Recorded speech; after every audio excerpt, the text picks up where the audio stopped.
বিএনপির প্রধান ব্লান্ডারটা হলো বিএনপির মহান নেতা তারেক রহমানের বিদেশে বসে থাকা। যে দলের নেতা নাই সামনে, সেই দল অগ্রসর হতে পারবে না।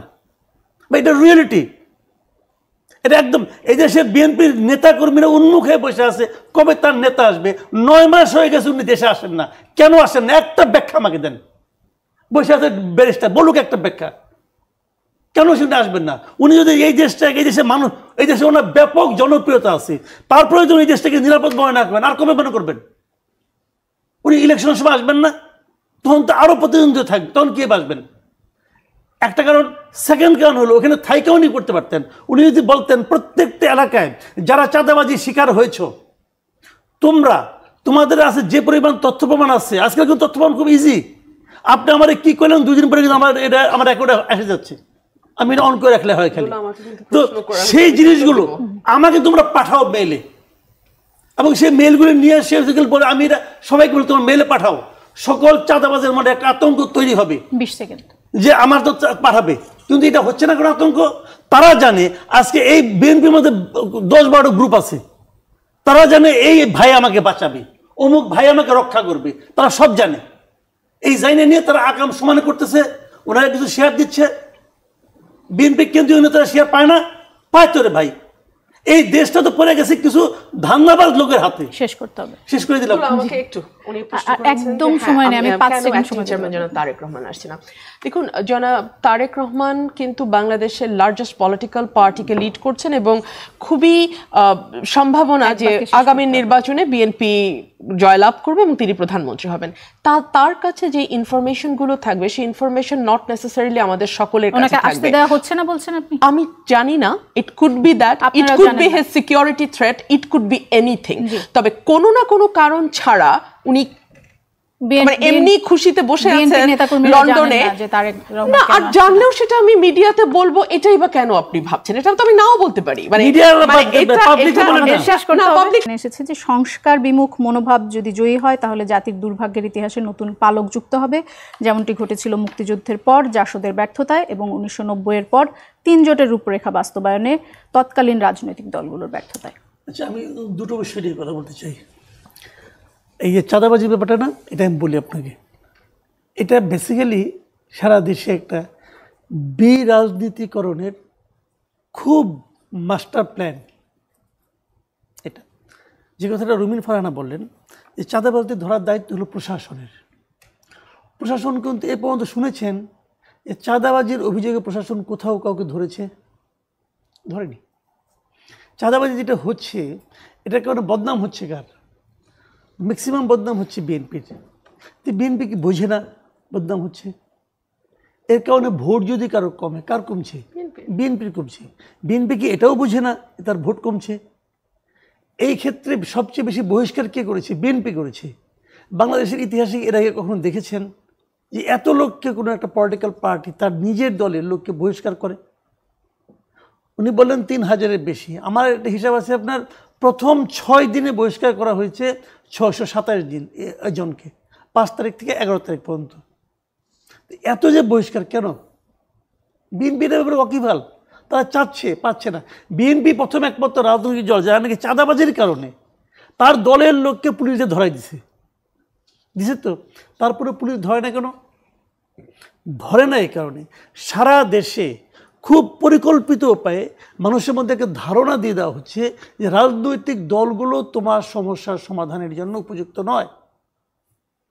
তোমরা বিএনপি, আওয়ামী লীগ দেখেছো, বিএনপি দেখেছো, পলিটিক্যাল পার্টিগুলো পারবে না, বরং নন পলিটিক্যাল একটা গভর্নমেন্টকে থাকতে হবে যেটা নাকি ডক্টর ইউনূস লিড করবেন, এই ধরনের একটা ইঙ্গিত সহ।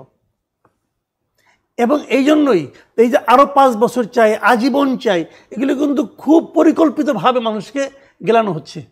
মাথায় রাখবেন, ডক্টর ইউনূস হচ্ছে দুনিয়ার সবচেয়ে সাকসেসফুল পিআর পারসন, এবং ওনার পিআর টুলগুলো এত অ্যাক্টিভ এখন যে তারা এই কাজটা মোটামুটি সাফল্যজনকভাবে এগিয়ে নিয়ে যাচ্ছে। একটা পয়েন্ট গেল, সেটা কি ওনার রাজনৈতিক আকাঙ্ক্ষার জন্য? রাজনৈতিক আকাঙ্ক্ষা না, ক্ষমতায় থাকার আকাঙ্ক্ষা। রাজনৈতিক নেতা হিসাবে, রাজনৈতিক পার্সোনালিটি হিসাবে ইউনূস খুবই নিম্নমানের একজন লোক। উনি পলিটিক্যাল পার্টি করতে গেলে কী হবে, ওনার আগেও একে দেখছি, এই যে এনসিপি একটা সম্ভাবনাময় দল, এই দলটা কিন্তু নষ্ট করছে ডক্টর ইউনূস।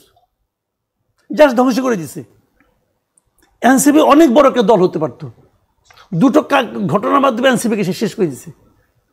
একটা ঘটনা হলো, প্রথমত সে এই ছাত্রদের মধ্যে দুইজনকে নিয়ে তার ক্যাবিনেটে বসাই না সারা দেশের ছাত্র ঐক্যটাকে সে বিভাজিত করে দিছে, ভেঙে দিছে। আর দ্বিতীয় কাজটা হলো, সে যে পডকাস্টে বলছে আমি ওদেরকে বলছি তোমরা পলিটিক্যাল পার্টি করো। এটা করার মাধ্যমে এনসিপির উপরে সারা দেশের মানুষ বলতেছে এটা কিংস পার্টি। এনসিপি এই যে কান্নাকাটি করতেছে, ভাই আমরা কিংস পার্টি না, কেউ তো শুনে না, সবাই ওটা শুনছে যে ডক্টর ইউনূস বলছে আমি ওদেরকে রাজনৈতিক দল করতে বলছি।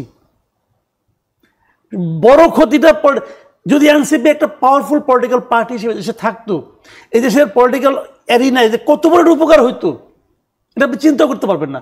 মানুষ তো হাতরে খুঁজতেছে যে আমি একটা দল চাই। আমি একটা ছোট্ট আমার একটা পারিবারিক এক্সাম্পল দিয়ে বলি। আমার শ্বশুরবাড়ি হলো বগুড়ায়। আমার ওয়াইফ ওদিন বলতেছে আমরা বিএনপিকে ভোট দিব না।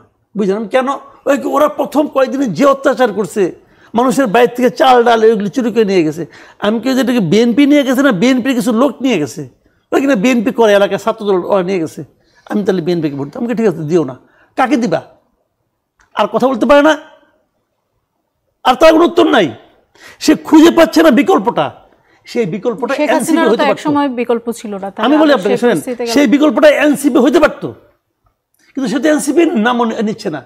এই বিরাট সুযোগটা এনসিপি যাতে নিতে না পারে, এই আকামটাও ডক্টর ইউনূস করছে। এই আকামটা উনি করছেন। আমি এই প্রসঙ্গে লম্বা আলাপ হলে পরে আপনি আরবিট্রেট বলতে পারতাম। বিএনপির কোনো দোষ দেখছেন না তাহলে? আপনার যে একসময় একটা ন্যারেটিভ ছিল আমি যে বিএনপি একটা কোমর ভাঙা দল, তাহলে সেই ন্যারেটিভ না, আমি বিএনপিকে দোষ দিচ্ছি না, এটা আপনি কি বললো? না, আপনি বলছেন যে বিএনপি যেভাবে ব্যবস্থা নিয়েছে এরকম করে কোনো রাজনৈতিক দল ব্যবস্থা নেয়। ইয়া সত্য, কিন্তু এছাড়া কি বিএনপি আর কিছু করার ছিল না? ওই প্রশ্ন আমরা করেন না। আমি ওটা বলি, বিএনপির অনেক কিছু করার ছিল, বিএনপি তো এই কামটা করে না। কিভাবে করা হচ্ছিল তাহলে সেটাও বলি। তাহলে ওই দ্বিতীয় প্রশ্নের বোধহয় যাওয়ার সময় হবে কিনা আমি জানি না। আর সময় হবে না, হবে না। তবে এটাই দ্বিতীয় প্রশ্ন বাদ থাক, এটাই বলি বিএনপি কি করতে পারতো। বিএনপির প্রধান ব্লান্ডারটা হলো বিএনপির মহান নেতা তারেক রহমানের বিদেশে বসে থাকা। যে দলের নেতা নাই সামনে, সেই দল অগ্রসর হতে পারবে না। বা এটা রিয়েলিটি, এটা একদম। এই দেশের বিএনপির নেতা কর্মীরা উন্মুখ হয়ে বসে আছে কবে তার নেতা আসবে। 9 মাস হয়ে গেছে উনি দেশে আসেন না। কেন আসেন না? একটা ব্যাখ্যা আমাকে দেন। বসে আছে ব্যারিস্টার, বলুক একটা ব্যাখ্যা, কেন সেটা আসবেন না? উনি যদি এই দেশের মানুষ, এই দেশে ওনার ব্যাপক জনপ্রিয়তা আছে, তারপরে যদি এই দেশটাকে নিরাপদ মনে না করবেন, আর কবে মনে করবেন? উনি ইলেকশনের সময় আসবেন না, তখন তো আরো প্রতিদ্বন্দ্বী থাকবে, তখন কে বাসবেন? একটা কারণ। সেকেন্ড কারণ হলো ওখানে থাইকেও উনি করতে পারতেন। উনি যদি বলতেন প্রত্যেকটা এলাকায় যারা চাঁদাবাজি শিকার হয়েছ, তোমাদের আছে যে পরিমাণ তথ্য প্রমাণ আছে, আজকাল কিন্তু তথ্য প্রমাণ খুব ইজি। আপনি আমার কি করলেন, 2 দিন পরে কিন্তু আমার রেকর্ডে এসে যাচ্ছে, আমি অন করে রাখলে হয় খালি। তো সেই জিনিসগুলো আমাকে তোমরা পাঠাও মেইলে, এবং সেই মেইলগুলো নিয়ে পরে আমি সবাইকে বলি তোমার মেইলে পাঠাও। সকল চাঁদাবাজের মধ্যে একটা আতঙ্ক তৈরি হবে 20 সেকেন্ড যে আমার তো পাঠাবে, কিন্তু এটা হচ্ছে না কোনো আতঙ্ক।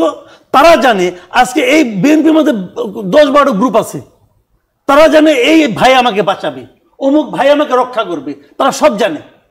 এই জাইনে নিয়ে তারা আকাম সমানে করতেছে, ওনারা কিছু শেয়ার দিচ্ছে। বিএনপি কেন্দ্রীয় নেতারা শেয়ার পায় না, পায় তো রে ভাই।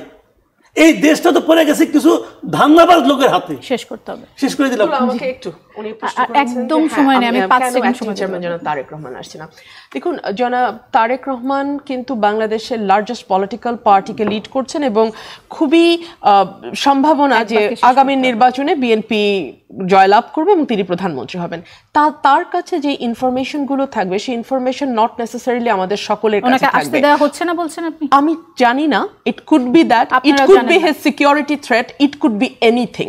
তবে কোনো না কোনো কারণ ছাড়া উনি এমনি খুশিতে বসে আছেন লন্ডনে না, আর জানলেও সেটা আমি মিডিয়াতে বলবো, এটাই বা কেন আপনি ভাবছেন? এটা তো আমি নাও বলতে পারি, মানে